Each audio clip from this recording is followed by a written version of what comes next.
প্রতিকূল পরিবেশ থাকার পরেও আল্লাহ তাআলা আমাদের এখানে আনার যে সুযোগ করে দিলেন, মহান নবীর প্রতি আমরা শুকর আদায় করি, সবাই বলি আলহামদুলিল্লাহ। সালাম আলাইকুম মুক্তির দূত হযরত মুহাম্মদ সাল্লাল্লাহু আলাইহি ওয়াসাল্লামের প্রতি। সুপ্রিয় উপস্থিতি, আমি বেশি কথা বলবো না।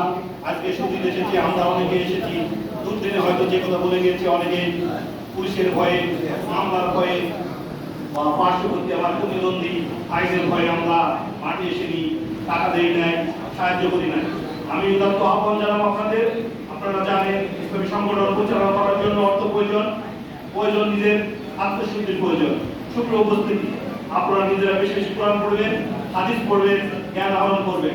সাথে যাদের যে পরিমাণ অর্থ রয়েছে সেই অর্থ থেকে বেশি বেশি দান করার চেষ্টা করবেন। আমি দেখেছি অনেকে সমর্থ হয়েছে ২০০০ টাকা দেওয়ার, কিন্তু সে সেখানে দেয় ২০ টাকা। যার সমর্থ হয়েছে ৫০০০ টাকা দেওয়ার, সে অনেক সময় আমার যেসব ভাইরা তার কাছে যায় তাদেরকে ২বার ৩বার ঘুরিয়ে দেয়। সুপ্রিয় উপস্থিতি, যদি ওই দায়িত্বটা আপনার উপর পড়তো তাহলে আপনি কি করতেন? আমাদের ছোট ছোট বাচ্চা যারা ইসলামী ছাত্র শিবির করে, তারা আপনাদের কাছে ২বার 3বার যায় ঘুরে আসে। আপনি আপনার নিজের ছেলের কথা মনে করে, আপনি যদি মনে করেন ওটা আপনার ছেলে অথবা আপনার ভাতিজা অথবা আপনার নাতি, তাহলে কি আপনি ঘুরাতে পারতেন? আপনার যতটুকু সামর্থ্য, আপনি যদি 10 টাকা পারেন, 20 টাকা পারেন, যখন যেটা সামর্থ্য হবে, আপনার ইসলামী ছাত্র হিসেবে সেই ছোট ভাইদেরকে ঘুরাবেন।